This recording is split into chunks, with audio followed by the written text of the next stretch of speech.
बिस्मिल्लाहिर्रहमानिर्रहीम। नाज़रीन, पाकिस्तानी सियासत में मोजज़ात की कमी नहीं। कल तक जो सख्त हरीफ थे आज हलीफ बनकर भूल गए कि किसका पेट फाड़कर पैसा निकालना है, कौन कौमी चोर था जो धरती पर नासूर था। आज कौमी मंजरनामा बहुत मुख्तलिफ है। पुरानी बात नहीं नाज़रीन, जब दो बड़ी सियासी जमातें एक दूसरे को सियासतदान तो क्या इंसान भी नहीं समझती थी। आज इंसानी हुकूक और जमहूरी रिवायत के लिए यकजान दो कालिब हो गए हैं। अब अल्लाह ही बेहतर जानता है नाज़रीन के वाकई दिल साफ हुए हैं या फिर ये सब कुछ दिखावा है।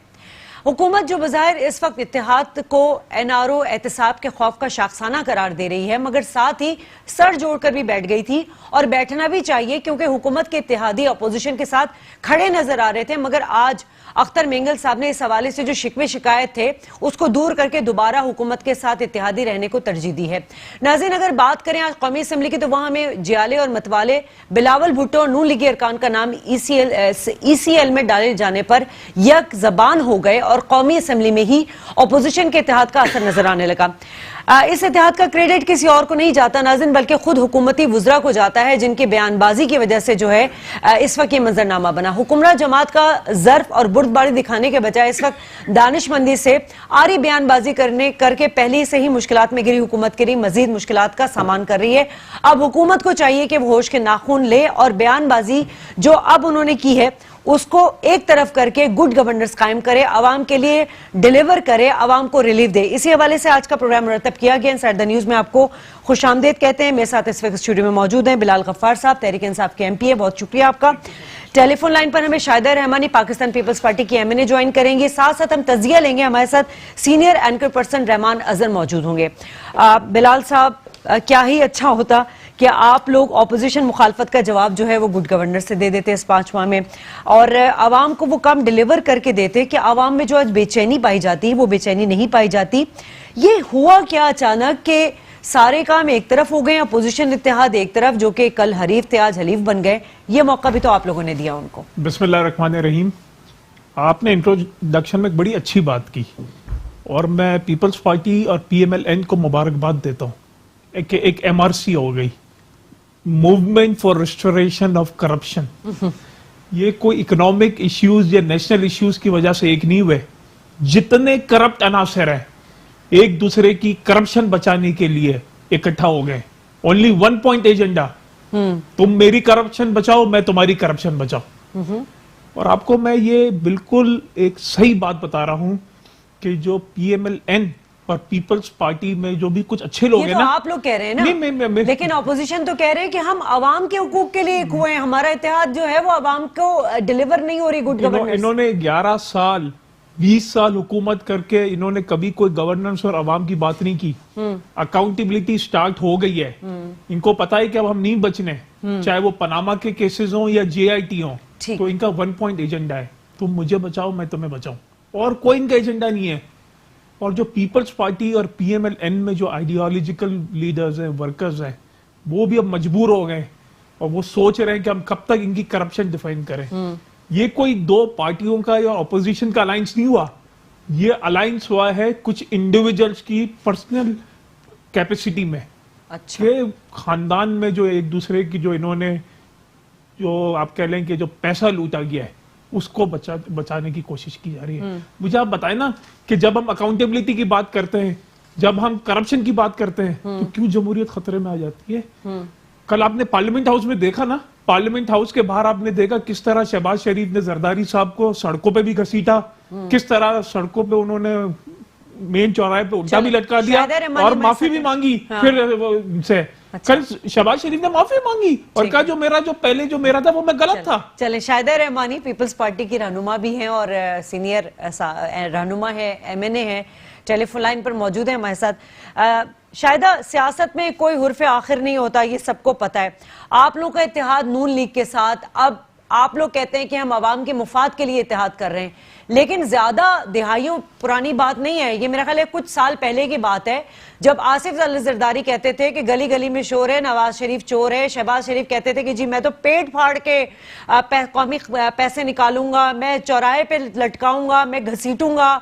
मतलब ये आप लोग तो एक दूसरे को सियासतदान तो दूर, इंसान समझना भी मतलब के रवादार नहीं थे। ये एकदम से कैसे ये सारा कुछ हो गया इत्तेहाद?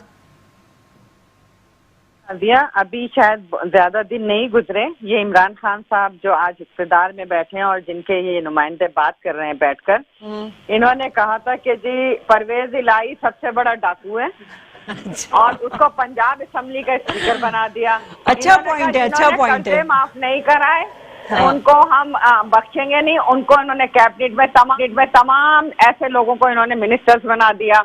फिर ये कहते थे हम आईएमएफ में जाने से बेहतर है खुदकशी कर लेंगे।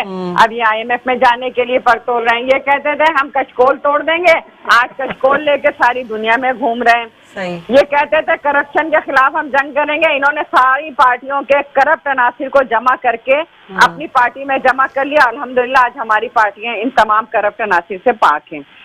अब बात ही रही है करप्शन करके चोर करके अपने सफों में बैठे हुए चोरों को छुपाने की बात करते हैं। इस वक्त 5 महीने से जायद अरसा गुजर गया, क्या किया इन्होंने अवाम के लिए, क्या डिलीवर किया सिवाय महंगाई? बिजली की कीमतें बढ़ा दी, पेट्रोल की कीमतें बढ़ा दी, गैस की कीमतें बढ़ा दी, दवाओं की, हत्ता कि जान बचाने वाली दवाओं की कीमतें भी बढ़ा दी। इस वक्त गरीब जो है वो खुदकशियां करने पे मजबूर है। ये जो मकानात देने चले थे, आज ये मकानात छीन रहे हैं, कारोबार छीन रहे हैं। जो कारोबार देने चले थे वो कारोबार छीन रहे हैं। अब जब मुल्क की ये हालत है, नहीं तो ऑपोजिशन आपकी तबाह है, ऑपोजिशन के इस अलायंस को शायद अगर अपोजिशन पार्टी जमा होकर इनको यह ना बताएं कि हमारी मईशत कहाँ जा रही है, हम किन बहरानों का शिकार है, हमारी बरामदात खत्म होके रह गई है, हमारे रिजर्व खत्म हो गए हैं, ज़र मुबादला खत्म हो गया। ये जो पैसे ला रहे हैं तो पैसे तो जा रहे हैं, तो इनकी तो सारी पॉलिसी नाकाम जी। 1 अरब आता है, 2 अरब आता है तो हमारी हुकूमत बल्ले बल्ले करती है। सारा दिन जो है ना वो चैनल्स पर जो है वो प्रोग्राम हो रहा होता है और प्रेस कॉन्फ्रेंसेस हो रही होती है। हमारी ये हालत हो गई है कि हमारी इकोनॉमी में इस वक्त हमारी मईशत तबाह हो रही है। हमारे पास पैसे नहीं है कि 1 अरब 2 अरब 3 अरब आता है तो हम सारा दिन जो है मीडिया में पीटते रहते हैं इस बात को। बांग्लादेश की मिसाल हमारे सामने है कि वो कहां से कहां पहुंच चुके हैं, मगर ये इनका भी कसूर नहीं है ना। देखिए बात सिर्फ इतनी है कि इनको भी बहुत बिगाड़ मिला है। अब ये जब आए हैं तो इनको फिर होश के नाखून लिए इन्होंने कि अब ये वो डिलीवर कर नहीं पा रहे जितने तवक्कुआत वो आवाम को दिखा चुके थे। लेकिन ये जो आप लोग का अलायंस बना है, ये अलायंस पे हुकूमत क्यों कहती है कि ये एनआरओ लेने के लिए है या आप लोग का एहतसाबी अमल चल रहा है, उसको बचाने के लिए आप लोग का गठजोड़ है? अवामी मुफाद में आप लोगों ने पहले क्या किया जब आप लोग इख्तिदार में थे? सबसे पहली बात ये कि ये जो कह रहे हैं कि हम एनआरओ के लिए, तो हमें कोई एनआरओ नहीं चाहिए। हम अदालतों में पेश हो रहे हैं, जो हम पे झूठे मुकदमात कायम किए हैं इंशाअल्लाह ताला हम अदालतों में पेश होकर सुरखरू होंगे। हम नैब में भी पेश हो रहे हैं, अदालतों में भी। हम ना डरने वाले हैं, ना झुकने वाले हैं, ना बिकने वाले हैं इनकी तरह। हम अपने असूलों पे कायम है, इनसे कोई एनआरओ लेने नहीं जा रहा। अगर मुल्क के अंदर ये सूरत हाल रही तो जाहिर बात है कि अपोजिशन को मुत्तहिद होना पड़ेगा। आप मेरे साथ प्रोग्राम में मौजूद ही है शायद टेलीफोन लाइन पर। बिलाल, अब ये जो सूरत हाल नजर आ रही है, मैंने एक बात की कि आप लोग जो कशकोल तोड़ने की बात की थी, यही हुकूमत थी जो बिजली बहरान पे आप उनको कहते थे हुकूमत जो है उसमें नाअहल है, उनमें अहलियत नहीं है। अब लोड शेडिंग का यह हाल है, प्लस गैस का बहरान हो गया है, तमाम मामलात हैं। अब क्या आप लोगों पे उंगली नहीं उठेगी कि आप लोग क्या कर रहे हैं इन 5 महीनों में मां सिवाय इमदाद और कर्जों के, या फिर अपने इस पॉलिटिकल जितनी भी टॉप लीडरशिप है उसको जेलों में डालने के इसके अलावा कोई तीसरा काम नजर नहीं आ रहा? मेरी बहन ने और आपने कुछ 2-3 चीजें बात की तो मैं उसका जवाब देता जाऊं। इसमें तो नोन फैक्ट है कि किस तरह किस कंडीशंस में हमें इकोनॉमी के हमें मिली। ये हमारी इकोनॉमिक पॉलिसीज, हमारी फॉरेन पॉलिसी की कामयाबी है कि हमने $8 बिलियन हमने रेस किया और इक्वल अमाउंट की हमने क्रेडिट फैसिलिटी, ऑयल फैसिलिटी हमने की। $16 बिलियन की फाइनेंसिंग हमने अरेंज की जो 2019 जून तक के लिए हमारे लिए सफिशिएंट है। और अभी हमें आईएमएफ में जाने के लिए अभी हमें कोई जल्दी नहीं है। जब हम आए थे $18 बिलियन का करंट अकाउंट डेफिसिट, 6.6% का आपका बजट डेफिसिट, 1200 अरब रुपए का सर्कुलर डेट, 2000 अरब रुपए का स्टेट ओन्ड एंटरप्राइजेस का डेफिसिट, ये पाकिस्तान जैसा मुल्क बर्दाश्त नहीं कर सकता। हमारी इकोनॉमिक पॉलिसीज के रिजल्ट्स आना शुरू हो गए हैं और उसके नंबर्स 2018 दिसंबर में हमारे एक्सपोर्ट्स बढ़े हैं, इंपोर्ट कम हुए हैं और 17% का ट्रेड डेफिसिट कम हुआ है एज कंपेयर टू दिसंबर 2017। ये नंबर्स हैं, ये फैक्ट्स एंड फिगर्स हैं। ये महंगाई की बात करती हैं, जब हम आए थे तो इन्फ्लेशन 5.8% था, अभी आज कितना है? इन्फ्लेशन 6.2% है एज पर आप स्टेट। लोगों ने इतनी महंगाई बढ़ा दी। ये मेरे नंबर्स नहीं है, ये स्टेट बैंक के नंबर्स आप चेक कर लें। अच्छा। और ये जब आए थे तो 14% इन्फ्लेशन था और इनके पहले 5 महीने में इन्फ्लेशन 25% चला गया था। ये बात करते हैं गवर्नेंस की, ये 2 टर्म से हुकूमत में है सिंध में। Yes. मेरी बात सुने, मैं आपको है। पूरी बात बताता हूं। हाँ, ये ठीक। 11 साल से सिंध की हुकूमत में है। 11 साल से सिंध को पीएफसी अवार्ड नहीं मिला गया। अच्छा। क्यों? इन्होंने प्रोविंशियल फाइनेंशियल कमीशन के लिए कोई एक मीटिंग कॉल नहीं की। जो पैसा सिंध सुबह कलेक्ट करता है 18वीं तरमीम के बाद, वो पैसा काउंसिल्स में डिस्ट्रीब्यूट होना चाहिए। 2007 में आखिरी मीटिंग हुई थी, ये मैंने फ्लोर ऑफ द हाउस में पूछा, कोई जवाब नहीं था। ये बात करते हैं एनएफसी की, एनएफसी के लिए मोशन लाते हैं जो वो डिस्कशन के लिए होता है, और अगर ऑपोजिशन के मेंबर्स वॉकआउट कर जाएं तो कोरम पूरा नहीं होता। ये तो इनका सीरियसनेस का हाल है। 11 साल में इन्होंने कौन सी डिलीवरी की है? जब बात आती है करप्शन की, जब बात आती है अकाउंटेबिलिटी की, तो नवाज जरदारी भाई भाई हो जाते हैं। इनका सिर्फ एक एजेंडा है कि तुम मेरी करप्शन बचाओ, मैं तुम्हारी करप्शन बचाओ। ये बिलावल साहब, जरदारी साहब ऑन बोर्ड थे कि जब पनामा की जो जेआईटी की आई थी, इन्होंने कहा था कि नवाज शरीफ रिजाइन कर दें। 3 जनरेशन की जो एहतसाब है नवाज शरीफ और उसकी फैमिली नहीं दे पाई। आप जेआईटी की रिपोर्ट तो देखें। जी शायदा जी, शाजिया बात यह है कि जब इससे इन्होंने देखा कि अपोजिशन मुत्तहिद है तो पीटीआई वाले बड़े परेशान हो गए, क्योंकि इनकी जो विश्वासी गवर्नमेंट और पंजाब की गवर्नमेंट है वो 5-6 वोटों के ऊपर खड़ी है। सबसे बड़ी बात यह है। अच्छा, अब ये बात करते हैं कि जी मईशत का बहुत बुरा हाल था। तो आपको याद होगा जब 2008 में पाकिस्तान पीपल्स पार्टी की गवर्नमेंट थी, तो इससे बदतर कंडीशन में हमने मईशत इख्तिदार संभाला था और मईशत को भी मुस्तहकम किया था, रोजगार भी दिए थे अवाम को और तनख्वाहों में भी इजाफा किया था और महंगाई भी कम की थी और ज़राअत को भी बेहतर किया था और तमाम और दहशतगर्दी के खिलाफ जंग में भी हमने सवात जैसे इलाके में ऑपरेशन करके वहाँ पाकिस्तान का झंडा और हुकूमत पाकिस्तान की रेट कायम की थी। तो क्या ये इनको पता नहीं था?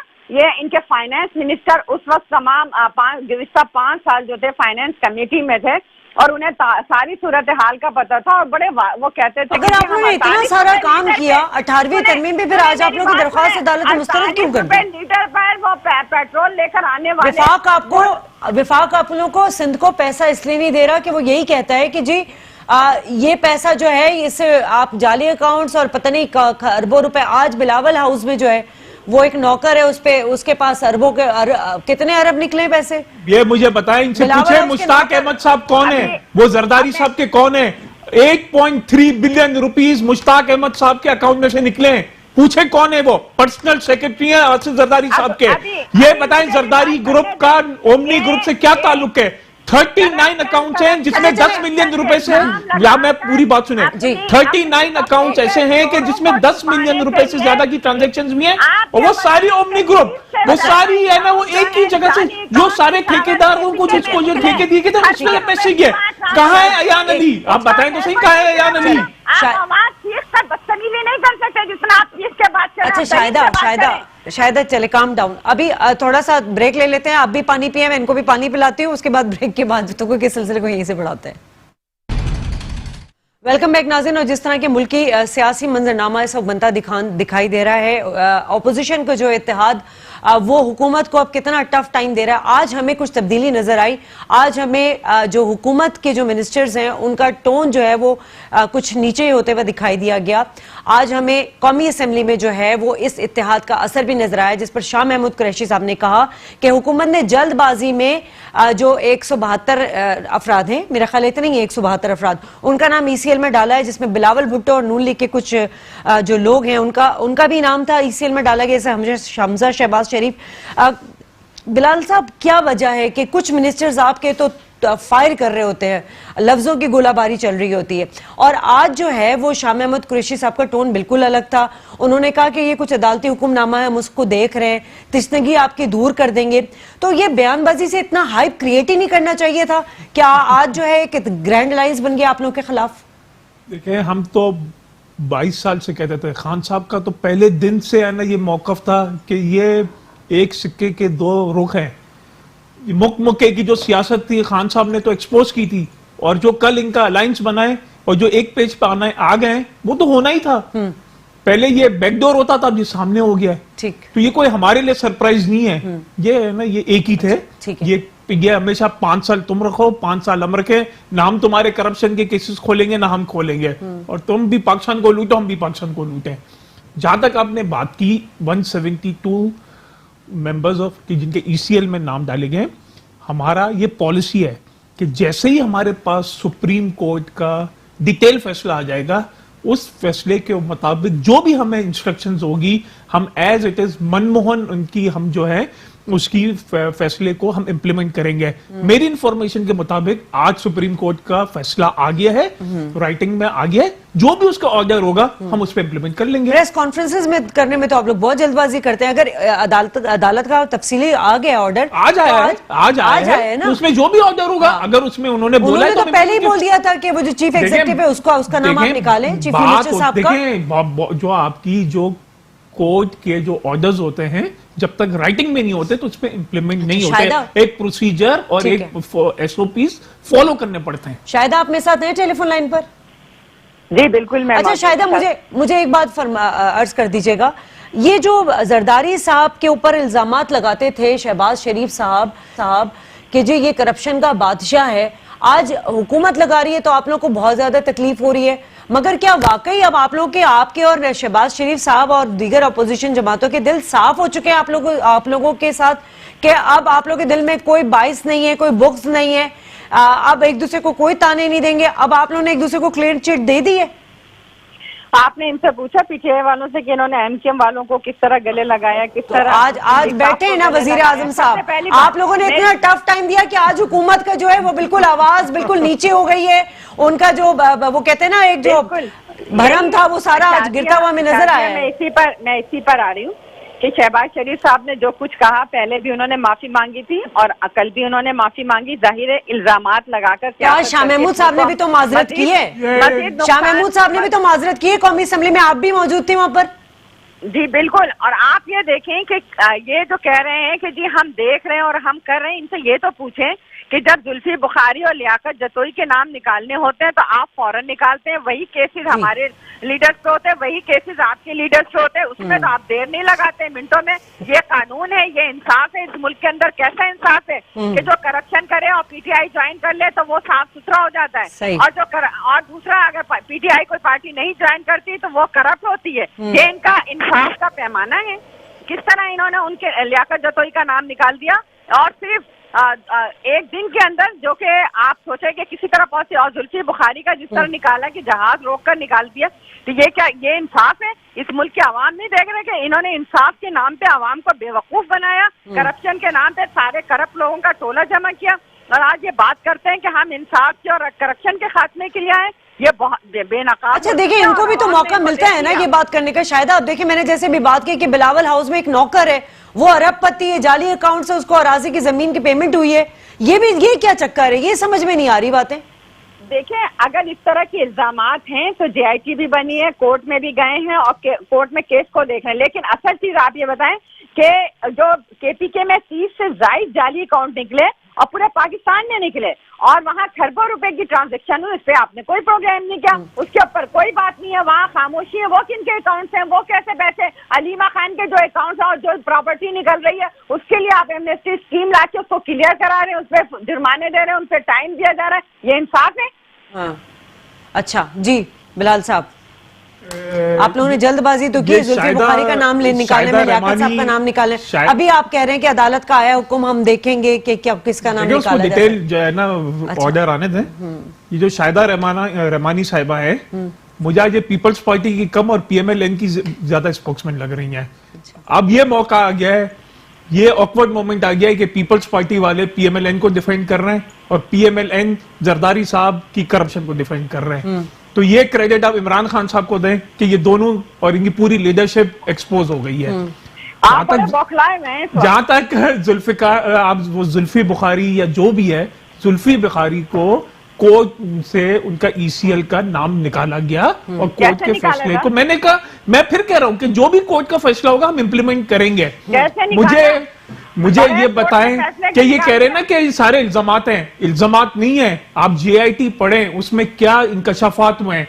उसमें बैंकिंग ट्रांजैक्शंस की रिकॉर्ड बताया गया है। वही एक सर्कुलर ट्रेल मिल रहा है, वही स्पेसिफिक कुछ अकाउंट्स हैं और उसी अकाउंट्स में से पैसे निकल के इनके ठेकेदारों को और दूसरों को दिया जा रहा है। मैं आपको एक बात बता दूं जो शायद है ना मेरी बहन को नहीं पता, कि जब एमनेस्टी स्कीम अनाउंस हुई थी तो ये जो फेक अकाउंट्स हैं ये ओमनी ग्रुप ने एक्सेप्ट किए कि ये हमारे हैं और एमनेस्टी स्कीम में इन्होंने डिक्लेयर किया है। अगर ये एमनेस्टी स्कीम में डिक्लेयर नहीं होते तो ये फेक अकाउंट्स कभी भी शामिल नहीं होते, कभी भी पता नहीं चलता। सारी चीजें ओमनी ग्रुप से सब्सिडी, ओमनी ग्रुप को खट्टा शुगर, ओमनी ग्रुप को निकल रहे हैं, जब तो अलीमा खान की प्रॉपर्टीज निकल रही हैं और उन लोगों की प्रॉपर्टी निकल रही है जिनके पास करप्शन के इल्जाम में बरतरफ हुए तो वो चला गया ना सुप्रीम कोर्ट में मामला शायद। वो टैक्स रिलेटेड इशू है। अलीमा खान कभी पब्लिक ऑफिस होल्डर नहीं रही, वो कभी इमरान खान की डिपेंडेंट नहीं रही। इमरान खान की कभी वजीर आजम की बहन नहीं, वजीर आजम एक मेरी बात सुनिए, नहीं इसमें डिफरेंस है शाजिया, बिल्कुल डिफरेंस है। मरियम नवाज शरीफ की डिपेंडेंट है, उन्होंने अपने पेपर्स में लिखा है कि मरियम नवाज मेरी डिपेंडेंट है। इमरान खान ने कभी भी नहीं कहा कि अलीमा खान मेरी डिपेंडेंट है, ये फर्क है। शायदा अब आज जो डेवलपमेंट्स हुई हैं आज बड़ी, अभी भी मेरे प्रोड्यूसर मुझे बता रहे हैं कि बिलावल साहब का नाम निकाल दिया ईसीएल से, कंफर्मेशन है ना ये? हाँ, बिलावल साहब, बिलावल भुट्टो और मुराद साहब का नाम निकाल दिया गया है ईसीएल से, जो कि कोर्ट का भी हुक्म था और जैसा कि आज फैसला आ गया था। बहरहाल अच्छी वो अचीवमेंट है। अब आप लोग तो मुतमईन हो गए ना कि चले अब इंसाफ होता हुआ नजर आएगा ना आप लोग को? शायद साहबा इसी तरह 22 बरी होंगे, आप देखिएगा। इससे पहले भी 18 से जायद केसेस थे। हम ऐसी इज्जत के हम सरखुरू होंगे, इनकी तरह नहीं ये झूठे इल्जामात लगाते रहेंगे। अच्छा, आज जो है ना, आज जो डेवलपमेंट हुई है शॉर्टली बता दीजिएगा शायदा, कि आज अख्तर मेंगल साहब, जो एक अलार्मिंग सिचुएशन थी क्योंकि वो हुकूमत के अलायंस थे, उन्होंने कहा कि नहीं, उनका डिस्प्यूट था, 6 नुकाती एजेंडे पर अमल दरामद नहीं किया हुकूमत ने। और एक उससे बहुत अहम बात ये थी कि सेनेट, बलूचिस्तान सेनेट में वो नशिस्त जो चाह रहे थे उसमें पीटीआई ने उनकी हिमायत नहीं की थी, बाप की हिमायत की थी, उस पर भी कोई डिस्प्यूट था। बहरहाल आज जो है मामला सॉर्ट आउट हो गया है। अब आप लोग जो कहते थे कि 4 तो इत्तेहादी है वो खिसक जाएंगे तो हुकूमत गिर जाएगी, अब एमक्यूएम भी फिर दोबारा हुकूमत के साथ है और अख्तर मेंगल साहब भी साथ हैं। अब आप लोग को क्या लग रहा है, अब आप लोग को कितना प्रेशर बिल्ड कर सकते हैं मजीद हुकूमत पर? देखिए शाजिया, बात यह है कि हम कभी हुकूमत गिराने के हक में नहीं थे। अगर गिराना चाहते थे हुकूमत बनती नहीं। ये हुकूमत अगर चल रही है तो पाकिस्तान पीपल्स पार्टी की मरहून मिन्नत है कि जिसने जमहूरियत को डिरेल नहीं होने दिया, तमाम अपोजिशन पार्टियों को पार्लियामेंट में आने की दावत दी और हम लेकर आए और आज चल रही है। तो हमारा कभी भी ये मौक़िफ़ नहीं रहा। लेकिन आपने ये देखा कि अब हुकूमत कितनी बौखला गई है इनकी जो और आज जो इनके फैसले आए कि इसका हमारा मौक़िफ़ जो है वो सही साबित हुआ। ये सिर्फ इल्जामात लगाते रहेंगे और ये क्योंकि इनके खुद वो कहते हैं कि चोर के पाँव नहीं होते, ये खुद जो है चोर हैं। ये इन्होंने इल्जामात लगाए हैं, झूठ पे सियासत करते हैं और झूठ को, यूटर्न को कहते हैं कि जी लीडर की सलाहियत है। तो ये सारी चीजें जो है आपके सामने है कि कौन हक पर है, कौन नाहक पर है, किस तरह ये बैसाखियों के जरिए हुकूमत में आए चोर दरवाजों से। हम पीपल्स पार्टी अवाम की पार्टी है और इंशाअल्लाह ताला हम अवाम के जरिए ही इक़्तिदार में आते हैं। बहुत शुक्रिया शाहिदा रहमानी, आप हमारे साथ टेलीफोन लाइन पर मौजूद थी। नाज़रीन, आप ब्रेक लेंगे, ब्रेक प्रोग्राम के सिलसिले को आगे बढ़ाएंगे, हमारे साथ रहिएगा। वेलकम बैक नाज़रीन। और जिस तरह की मुल्की सियासत इस वक्त हमें डेवलपमेंट के साथ नजर आ रही है, हुकूमत सियासी मलाखड़े से कब निकलेगी, अपोजिशन का इत्तेहाद बन चुका है, लेकिन साथ साथ जो अदालती मामलात है वो भी बड़ी तेजी से आगे बढ़ रहे हैं। GIT रिपोर्ट का जो तफसीली फैसला अभी सामने मंजर आम पर आ रहा है, उसमें बिलावल भुट्टो, मुराद साहब का जो है नाम निकालने का ECL में बात हो गई, लेकिन साथ साथ जो है GIT की जो रिपोर्ट है उसके मुताबिक नैब जो है वो तहकीकात जारी रखेगी। इसका मतलब ये कि जो क्लीन चिट देने का मामला दोनों के नामों के हवाले से आ रहा था, वो मामला अभी खत्म नहीं हुआ है। हमारे साथ Rahman Azhar senior anchor person है, तज्जियाकार है। बहुत शुक्रिया रहमान, आपने हमें ज्वाइन किया। ये बताइएगा आप तमाम मामलात को किस तरह देख रहे हैं? इस वक्त ऑपोजिशन जमातों का एक जो अलायंस बना है मुंतखब हुकूमत के, इसको क्या पैगाम देना चाह रही है? क्या वाकई वो अवामी मसाइल के हल के लिए अलायंस बना है, या मामला वही है जो हुकूमत उन पर इल्जाम लगा रही है कि वो करप्शन से बचने के लिए और NRO के लिए ये मामला सारा अलायंस का बनाया गया है? देखिए, अलायंस जो है वो अवामी मामला पे तो बिल्कुल नहीं है। ये तो कोई खाम ख्याली है या गलत फहमी किसी की हो सकती है कि ये अलायंस जो है वो इसलिए बन रहा है कि अवामी मसाइल जो है वो बहुत ज्यादा बढ़ गए और इस तरह से अपोजिशन की सारी जमातें इकट्ठी हो रही हैं। तो ऐसा नहीं है, बात बुनियादी सी है, इनके अपने अपने केसेज हैं और केसेज के मामला को लेकर जो है वो ये पार्टियां जो है वो इकट्ठी हो रही हैं। मगर पाकिस्तान पीपल्स पार्टी और मुस्लिम लीग नून का जो इत्तेहाद है, ये पहले भी इस तरह से इनके दरमियान अंडरस्टैंडिंग्स होती रही हैं, मगर ये अंडरस्टैंडिंग बहुत ज्यादा देर तक चलती नहीं है। और मैं ये जो अभी इनकी जो बैठक हुई है, जो मुलाकातें हो रही है, मुझे नहीं लगता कि ये मामलात को बहुत ज्यादा देर जो है वो चलने वाले हैं। इत्तेहाद जो है या अंडरस्टैंडिंग जो है वो इस वक्त पाकिस्तान पीपल्स पार्टी की जरूरत है। जो पाकिस्तान पीपल्स पार्टी के अभी हालात हैं, ये वही हालात हैं जो मुस्लिम लीग नून के आज से 2 साल पहले हमने देखे थे। और उस मौके पर पाकिस्तान पीपल्स पार्टी जो थी वो इस कोशिश में रही कि मुस्लिम लीग नून नीचे जाएगी तो उनके हालात एस्टैब्लिशमेंट से ठीक हो जाएंगे, उसके बाद जो है वो उन्हें मौका मिल सकता है। अभी और उस वक्त मुस्लिम लीग नून जो है वो चाहती थी कि बाकी पार्टियां जो है उसके साथ चले, मगर पाकिस्तान पीपल्स पार्टी नहीं चाहती थी। मुस्लिम लीग नून के साथ जो होना था वो हो गया। मेरा ख्याल है पाकिस्तान पीपल्स पार्टी इस वक्त जिस इत्तेहाद की कोशिश कर रही है वो पार्लियामेंट के अंदर आपको 1-2 इश्यूज पर तो नजर आ जाएगा, मगर इससे ज्यादा नहीं है, क्योंकि ये मत भूलिए इन पार्टियों ने अपनी अपनी सियासत करनी है। और जितना ये पार्टियां एक दूसरे के साथ मिलेंगी, एक दूसरे के साथ चलेंगी, मैं समझता हूं कि उससे तहरीक इंसाफ का काम आसान होगा, क्योंकि पब्लिक सपोर्ट जो है वो इमरान खान को इस हवाले से मिलेगी कि एक तरफ ये लोग हैं और दूसरी तरफ जो है वो सिर्फ पाकिस्तान तहरीक इंसाफ है। तो इन दोनों पार्टियों को भी समझ है कि मिलना जो है वो इनकी अपनी सियासत के लिए अच्छा नहीं है, इसलिए वक्ती तौर पर 1 या 2 इश्यूज पर तो आप इनको साथ देखेंगे, मगर मेरा नहीं ख्याल कि इससे ज्यादा ये एक दूसरे का साथ देंगे। ठीक है। अच्छा रहमान, हमने अमूमन देखा है कि अपोजिशन अलायंस जब बनता है वो तकरीबन 1.5-2 साल बनता है, वो भी अगर हुकूमत कोई मतलब गुड गवर्नेंस नहीं दे पा रही या डिलीवर नहीं कर पा रही। 5 माह की नई हुकूमत है, तब्दीली सरकार है, इतनी जल्दी अलायंस बनना, हुकूमत इसको कितना सीरियस ले रही है? क्योंकि आज हमने जो है ना वो थोड़ी टोन मिनिस्टर्स के कुछ हमें कम दिखाई दी। आज कौमी असेंबली में आपने भी देखा, शाह महमूद कुरैशी साहब ने यह भी कहा कि हम जो है माजरत करते हैं और मामलात को जल्दी सॉर्ट आउट करेंगे, और अभी नाम भी निकाल दिया गया। अवाम में भी मायूसी नजर आ रही है, हुकूमत की पॉपुलैरिटी कम होती दिखाई दे रही है। क्या नजर आ रहा है, हुकूमत सियासी सतह पर इस तमाम मामलात को किस तरह देख रही है? देखिए, आपकी बात चाहती है बिल्कुल ठीक है कि अभी जो है वो हुकूमत में कुछ बहुत सारे ऐसे फैसले लिए हैं जिससे आम आदमी की जिंदगी जो है वो मुश्किल हो गई है, एक मायूसी है। और उसमें जो है वो कुछ अमल दखल जो है वो पाकिस्तान तहरीक इंसाफ, क्योंकि पहली मरतबा हुकूमत में आई है, इसका भी है। मगर 5 माह हो या 5 साल हो, हुकूमत की कारकर्दगी जो है उस पर बात जरूर की जा सकती है, क्योंकि इन 5 महीनों में हुकूमत ने बहुत सारे फैसले लिए हैं। इसलिए ये नहीं कहा जा सकता कि जी कि देखिए हम तो अभी अभी आए हैं, अभी हमें क्या पता, अभी हमने जो है वो क्या करना है, अभी तो हमारी जो है वो शुरुआत है, आप हमें थोड़ा मौका तो दें। हुकूमत बहुत सारे अहम फैसले जो है वो ले चुकी है।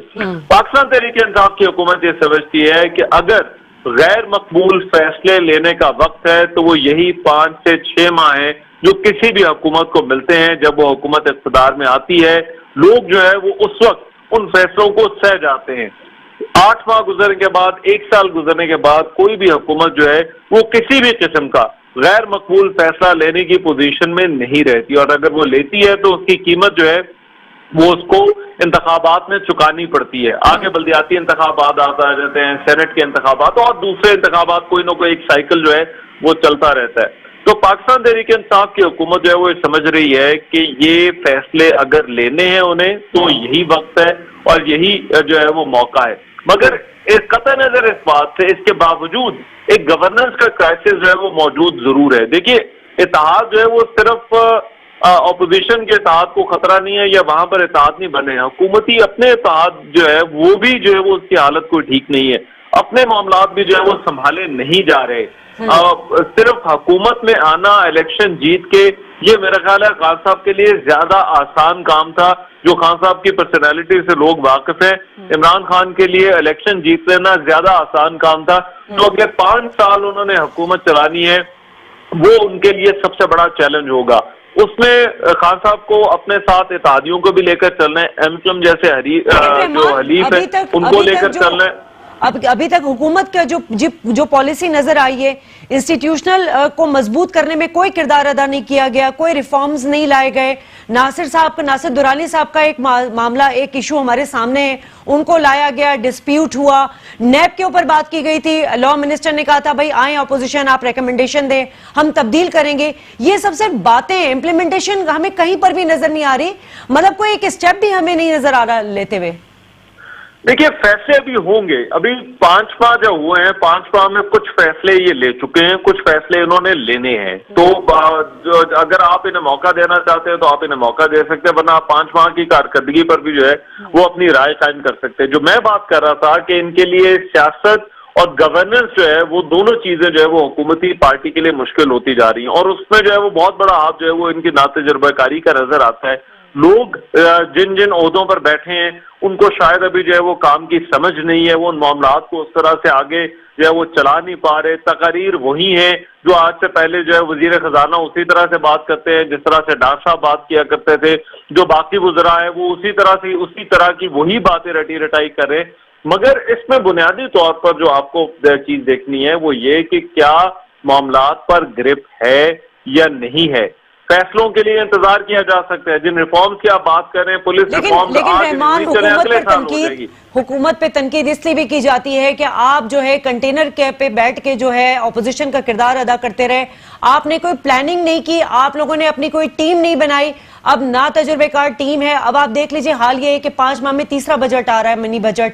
क्या जरूरत थी? अब आप कहते हैं कि जी हमें इतनी इमदाद मिल गई, हमें 3 अरब मिल गए, हमें 2 अरब मिल गए, उसके शादियाने बजाए जाते हैं, बैलेंस ऑफ पेमेंट कवर हो चुका है। तो फिर एक आप ये देखिए ना कि आपकी जो लाइफ सेविंग ड्रग्स हैं उनकी प्राइस बढ़ा दी गई है, गैस का बहरान है, गैस की कीमतें बढ़ाई जा रही हैं। तो कहीं पर भी हमें कुछ सही डायरेक्शन नजर ही नहीं आ रही हुकूमत की। क्या करते रहेंगे पहले बैठ के? देखिए, जहां तक पाकिस्तान तहरीक इंसाफ के होमवर्क का ताल्लुक है, तो होमवर्क का जो सूरत हाल है वो होमवर्क की वो ये थी कि जब पाकिस्तान तहरीक इंसाफ ने अपने 100 रोजा एजेंडे का, प्लान का ऐलान किया था, तो उस तकरीब के अंदर शीरी मजारी साहिबा थी जिन्होंने नेशनल सिक्योरिटी के हवाले से ब्रीफिंग दी थी, जहांगीर तरीन साहब थे जिन्होंने ज़राअत के शोबे के हवाले से ब्रीफिंग की थी, शाह महमूद कुरैशी थे जिन्होंने एडमिनिस्ट्रेटिव रिफॉर्म्स की बात की थी। उसके अलावा जो है वो असद उमर साहब जो थे वो वजीर खजाना एक्सपेक्टेड थे, तो उन्होंने जो है वो मईशत के हवाले से बात की थी। परवेज खटक साहब ने सोशल सर्विसेज की बात की थी। अब आप जरा देखिए, सवाए असद उमर साहब के जिनका जो है वो उनको पता था और वो फिर उनको वही ओहदा मिला, परवेज खटक साहब सोशल सर्विसेज देते देते जो है वो डिफेंस में चले गए। शीरी मजारी साहबा नेशनल सिक्योरिटी पर ब्रीफिंग देती जो है वो ह्यूमन राइट्स की मिनिस्ट्री में जाकर जो है वो बैठ गई। जहांगीर तरीन साहब वैसे ही नाअहल हो गए। तो शाह महमूद कुरैशी सूबा के एक्सपेक्टेड वजीर आला थे, एडमिनिस्ट्रेटिव रिफॉर्म्स पे बात कर रहे थे, वो जो है वो वजीर खारजा हो गए। तो ये इनके होमवर्क के हालात थे। अब ऐसी सूरत हाल में आप तहरीक इंसाफ से क्या तवक्को रख सकते हैं कि वो आए और आकर मामला ठीक करे? रहमान, मैं आपसे रिक्वेस्ट करूंगी आप हमारे से टेलीफोन पर रहेगा। बिलाल गफ्फार साहब तहरीक इंसाफ के एमपी हैं, वो भी हमारे साथ स्टूडियो में मौजूद है। जरा उनसे भी इन तमाम सवालात के जवाब ले लेते हैं। आपने पूरी तफसीली गुफ्तगू सुनी। मामला सिर्फ वही है कि आप लोग का होमवर्क भी नहीं है, आप लोग के डायरेक्शन भी नहीं है। सारा मसला, अहम मसला सिर्फ यहीं पर ही है। आप लोगों ने कहा था कि हम ह्यूमन डेवलपमेंट पे काम करेंगे, वो हमें कहीं नजर नहीं आ रहा। तीसरा मिनी बजट आप लेकर आ रहे हैं, यकीनन उसमें टैक्स में भी इजाफा होगा, महंगाई भी बढ़ेगी। अभी तक अवाम को यही नजर आ रहा है। अपने मिनी बजट की बात की, मिनी बजट जो 23 जनवरी को आ रहा है उसमें जो टैक्स एनॉमलीज हैं वो खत्म की जा रही हैं। जो आपके जो इन्वेस्टर्स हैं उनके लिए कॉस्ट ऑफ डूइंग बिजनेस आसान करने के लिए थ्रू पार्लियामेंट मेजर्स लिए जा रहे हैं। हम एसआरओ का जो कल्चर है खत्म कर रहे हैं। फर्स्ट टाइम हमारा फोकस है पाकिस्तान में, जो focus first time cost of doing business को उसमें कमी लाने का। दूसरा कि जो आपके जो एफबीआर का है, हमने फर्स्ट टाइम एफबीआर का टैक्स कलेक्शन और टैक्स पॉलिसी को हमने 2 डिफरेंट डिपार्टमेंट्स में हमने इसको डिस्ट्रीब्यूट कर दिया, ताकि जो आपका जो बिजनेसमैन है उसको जो हैरेसमेंट होती थी फ्रॉम एफबीआर ऑफिशियल्स वो खत्म हो जाए। हमने सारी जो पॉलिसीज हैं, trade policy, commerce policy, industrial policy, वो हमने फर्स्ट 100 डेज में पॉलिसीज बनाई, हमने प्लान दिया और अब हम हमारा एग्जीक्यूशन इम्प्लीमेंटेशन फेज में। बहुत सी हमारी जो पॉलिसीज थी वो मीडियम टर्म एंड कुछ लॉन्ग टर्म स्ट्रेटजीज होती हैं। जो शॉर्ट टर्म जो हमारा जो गोल था वो हमने सक्सेसफुली अचीव किया और हमने जो फाइनेंसिंग की जो नीड थी वो पूरी की और पाकिस्तान को डिफॉल्ट होने से बचाया, क्योंकि आपके रिजर्व्स इतने नीचे गिर रहे थे तेजी से कि आपके रुपए पे प्रेशर था और हमने जो बैलेंस ऑफ पेमेंट का जो इश्यू है वो सक्सेसफुली हमने वो एड्रेस किया। देखें, बहुत सी चीजें होती हैं जो टाइम लगती हैं। ठीक है, हमारे पास विल है, हम करना चाहते हैं और हमारा तो जो मैनिफेस्टो ही है गुड गवर्नेंस, इंस्टीट्यूशंस को जो तबाह किया गया। अब आपने देखे एक हमारा लॉ आ रहा है कि जितनी भी स्टेट ओन्ड एंटरप्राइजेस हैं उसके ऊपर एक होल्डिंग कंपनी बनाई जा रही है जो तमाम स्टेट ओन्ड एंटरप्राइजेस को रिवैम्प करेगा, क्योंकि पाकिस्तान 1000 अरब रुपए का खसारा स्टेट ओन्ड एंटरप्राइजेस में नहीं कर सकता। ठीक है, तो ठीक है, ठीक है रहमान, ये जो डेमोक्रेटिक इंस्टीट्यूशन की हम बात करते हैं तो हमें बाज़ाहिर यही नजर आ रहा है कि हुकूमत की प्लानिंग तो बहुत है, जो कुछ एजेंडास को वो डिस्कस भी करते हैं, मगर वही बात आ जाती है कि डेमोक्रेटिक इंस्टीट्यूशन को दूसरों की बैसाखी बनाकर जो इस्तेमाल किया जा रहा है इनके बाज मिनिस्टर्स की जानिब से। किसी भी मुल्क के तरक्की और इस्तेहकाम का जो दारोमदार है वो मईशत पर होता है। आपको लग रहा है कि इमरान खान साहब ने जो कहा है कि स्ट्रक्चरल रिफॉर्म्स पहली दफा पाकिस्तान की तारीख में कोई हुकूमत लेकर आ रही है, ऐसा ही है? शादिया, मुझे सहाफत में कोई 13 साल हो गए हैं इन्हीं चीजों को देखते हुए, और आप भी बड़ी अच्छी तरह से इन मामलात को समझती हैं। ये बयानात होते हैं ना, ये तब तक बयानात ही रहते हैं जब तक इन पर अमल दरामद नहीं होता। बयानात इससे पहले हमने बड़े खूबसूरत बयानात जो है वो मियाँ साहब से भी सुने हुए हैं। हमने इसी तरह की अच्छी और खूबसूरत बातें जो है वो वज़ीर आज़म यूसुफ रज़ा गिलानी भी आके करते थे, बल्कि उनके बाद जब राजा परवेज रशीद साहब को आखिरी साल में मौका मिला तो वो भी इसी तरह की बातें करते थे। उससे पहले जो है वो जब मुस्लिम लीग काफ की हुकूमत थी मगर वज़ीर आज़म जो थे वो मुशर्रफ साहब के लाए हुए थे, वो भी इसी तरह से खूबसूरत बातें करते थे कि तमाम तैयारी हो चुकी है, तमाम प्लान बन चुका है, पाकिस्तान जो है वो मुश्किल से निकल आएगा। मगर ऐसा हुआ नहीं। तो मैं पाकिस्तान तहरीक इंसाफ की ये बातें आज कैसे मान लूं कि ये जो तमाम चीजें कह रहे हैं, जिन रिफॉर्म्स की ये बात करें, जिन मंसूबों की ये ठीक, चले बहुत बहुत शुक्रिया रहमान नजर, आप हमारे साथ मौजूद थे। प्रोग्राम का वक्त खत्म हो रहा है। बिलाल गफ्फार साहब, आपका भी बहुत शुक्रिया। बात करना चाहूंगी जाते जाते कि इसमें कोई दो राय नहीं कि वजीर आजम साहब बहुत ईमानदार दयानतदार इंसान है, मगर सिर्फ इस एमा पर जो है वो हुकूमत नहीं चलाई जा सकती। आपको अहलियत और काबिलियत के साथ जो है वो डिलीवर करना पड़ेगा। शाजिया खान को प्रोग्राम से इजाजत दीजिए, अल्लाह ने के बाद।